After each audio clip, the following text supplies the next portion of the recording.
kumpulan wanita, sebahagiannya Islam, pakai baju tapi telanjang.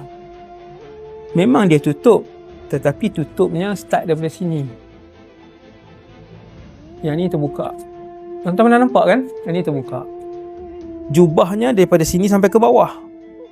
Tutup sampai ke bawah. Tetapi rapat jubahnya. Melekat dengan badan. Rapat dengan badan sampai ke bawah.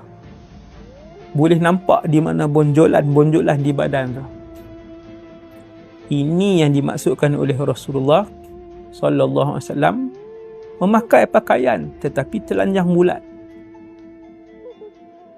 Apa yang Nabi gambarkan ni sebiji yang macam kita tengok pada hari ni. Ramai di kalangan hari ni mula menutup aurat, tahniah. Bagus. Saya doakan Allah bagi istiqamah. Tetapi istiqamah, hijrah tutup aurat, pastikan yang betul. Hijrah yang betul. Ramai hari ini beraksi dalam media sosial, dah berhijrah, tetapi beraksi dalam media sosial dengan pakaian yang sendat daripada atas sampai ke bawah. Bila Nabi sebut kepalanya itu seperti bonggol unta, sama macam yang Nabi sebut. Sama macam yang Nabi sebut, ka ru'usuhunna ka asnimatil bukhtil ijaf ataupun ka asnimatil bukhtil ma'ilah. Kepala mereka itu seperti bonggol unta yang timbul tu. Inna lillahi wa inna ilaihi raji'un. Ketika saya sebut benda ni pun kita terbayang, orang kata mereka-mereka yang berpakaian begitu.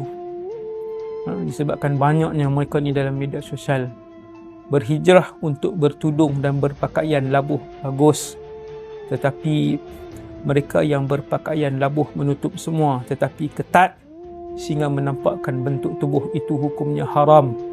Hukumnya termasuk dalam apa yang Nabi sebut, berpakaian tetapi telanjang.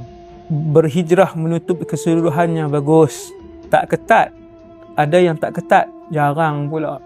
Ada tuan, tak ketat tapi jarang pula. Pakaian jarang nampak. Itu juga berpakaian tetapi hukum telanjang. Nabi kata tak masuk syurga dan Nabi kata tak bau wangian syurga.